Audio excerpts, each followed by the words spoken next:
So for me, I was approaching 30 years of being a pastor at large churches in North Carolina, Florida, and now Colorado. And I just felt like within me that there was this transition I needed to make, but I had so much uncertainty about what it was because one of the most predictable pathways of living out a vocation is being a pastor. You kind of know, how to show up, what the job is, what the expectations are from the public.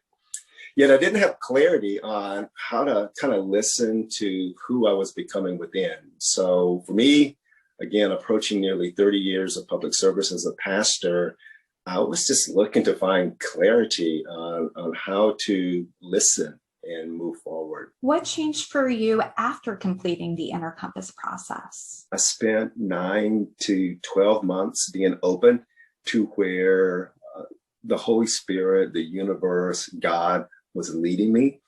And I put on the table relocating out of the state. And I also put on the table being able to relocate within the state. And then I received this invitation to pastor Trinity United Methodist Church in downtown Denver. I had never had any experience pastoring downtown churches that have like historic significance. This church was built at its current location in 1888. And that was just kind of foreign to me to be a pastor of a downtown church.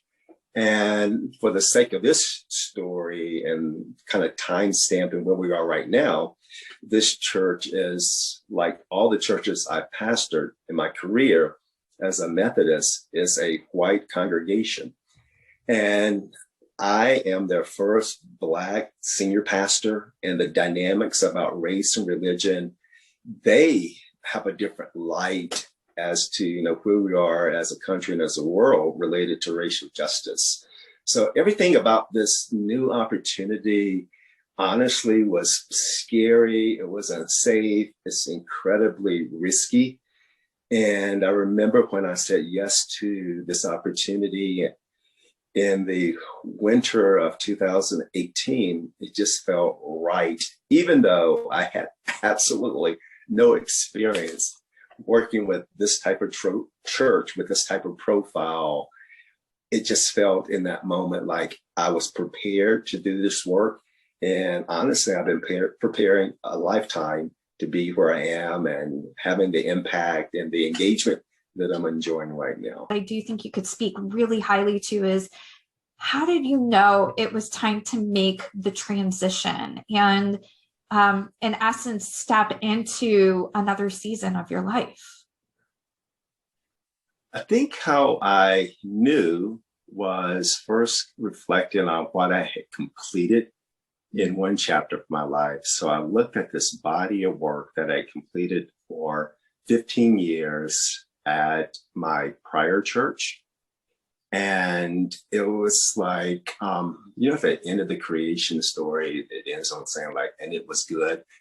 I just reached that point where I look at all the creative energy and effort I had poured into 15 years and the work that was sustainable moving forward for that particular congregation. And my privilege to be a part of its leadership. I looked at that work and said, okay, it was good. It was good.